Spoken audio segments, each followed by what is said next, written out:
Pessoal, tudo bem? Meu nome é Wesley Ribeiro e eu sou colaborador no módulo de cirurgia da coluna aqui do Ortop Curso, né? Fui convidado pelo Dr. Guilherme Zanini para fazer uma análise dessas questões do TEOT de 2021 e 2022 para vocês, certo? E aí, o que eu fiz foi pegar as questões do módulo de 2021 e de 2022 e coloquei elas dispostas aqui para que você veja a diferença nos temas cobrados nos 2 anos. Aqui, você vai perceber que em azul nós tivemos em 2021 uma questão de discite, uma questão de fratura tóraco-lombar, uma questão de fratura, duas questões de fratura cervical do adulto, uma questão de listese, uma questão de escoliose, né, de deformidade, e uma questão de anatomia, mais uma questão de fratura cervical pediátrica. Isso no ano de 2021. No ano de 2022 nós tivemos uma questão de discite, duas questões de anatomia, uma questão de lombalgia, uma questão de degenerativa, uma questão de fratura do saco, uma questão de TRM e uma questão de biomecânica da coluna. Por que isso aqui é importante? Você está percebendo aqui que a banca faz questão de não repetir o tema que foi feito no ano anterior, né? De forma que esses temas sejam o mais aleatório possível, obrigando você a estudar todos os temas para poder fazer a sua prova, certo? Um exemplo de questão que a gente julga interessante, né? Uma questão boa, que cobra conhecimento do aluno, na minha opinião, foi essa questão de 2022, onde o enunciado diz: na fratura tóraco-lombar, a classificação, aqui ele só está te pedindo a classificação, não está te pedindo classificar a fratura.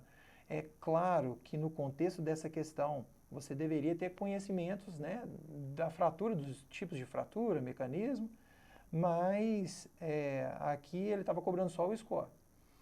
Então, na fratura tóraco-lombar, a classificação cujo score numérico orienta o tratamento e leva em consideração o mecanismo de lesão, déficit neurológico e integridade do complexo ligamentar posterior Você deve ter visto no decorrer da sua residência aí que o TELIX te ajuda a determinar o tratamento.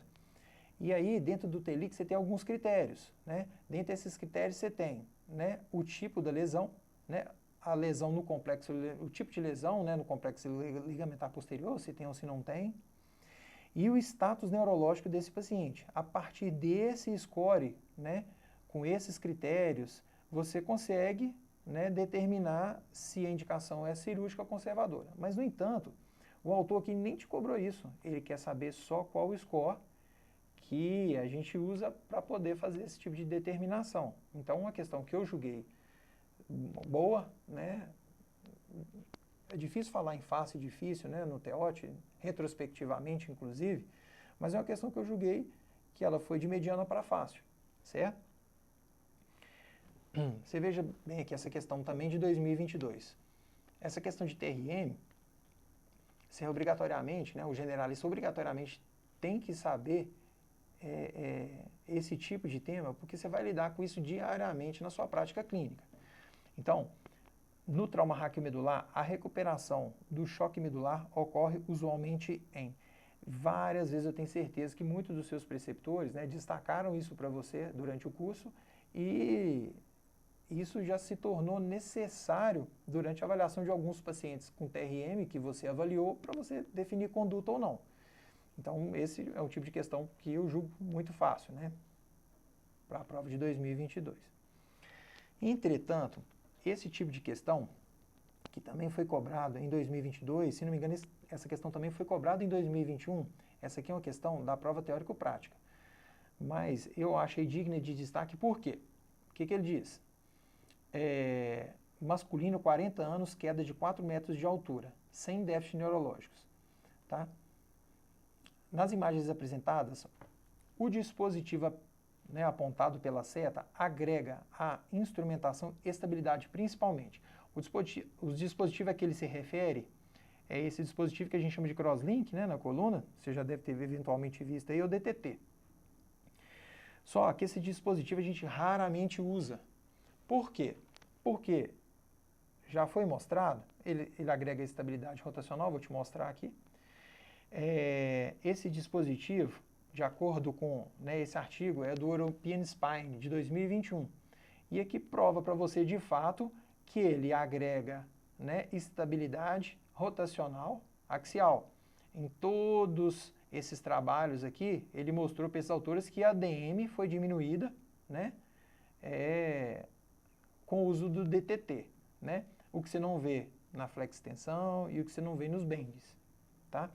Só que esse mesmo artigo do European Journal diz que esse benefício aqui é para um tipo específico de fratura da cervical alta, né? O que você não vê ele comumente em outros tipos de fratura. Então, na minha opinião, para o generalista, esse tipo de questão traz muito pouco a contribuir para o aluno, né, na prova. Então, um tipo de questão que eu acho que não tinha que estar aqui para o generalista. Para o cirurgião de coluna, tudo bem, mas para o generalista eu acho que desperdiçou-se uma questão, né, quando foi solicitado essa avaliação aqui. E aí, o que a gente acha? Claro que tem que estudar tudo, mas as fraturas vão aparecer para você na prova, certo? A parte de epidemiologia, classificação, os critérios, né, definição de tratamento cirúrgico conservador, isso vai aparecer para você na prova. Uma questão de dissídio você já deve ter visto várias vezes na sua residência. Então, em termos epidemiológicos, isso deve compor a formação do ortopedista generalista.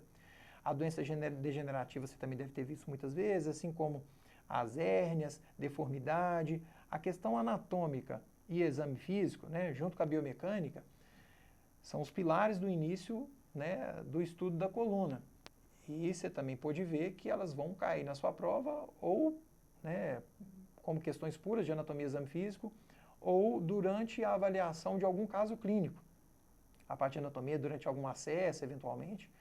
Então, esses temas aqui a gente julga que você tem que reforçar no finalzinho do seu estudo aí. Eu espero ter contribuído para você, né? Boa sorte esse ano, né? Capriche nos seus estudos que vai dar tudo certo. Tudo de bom, até logo.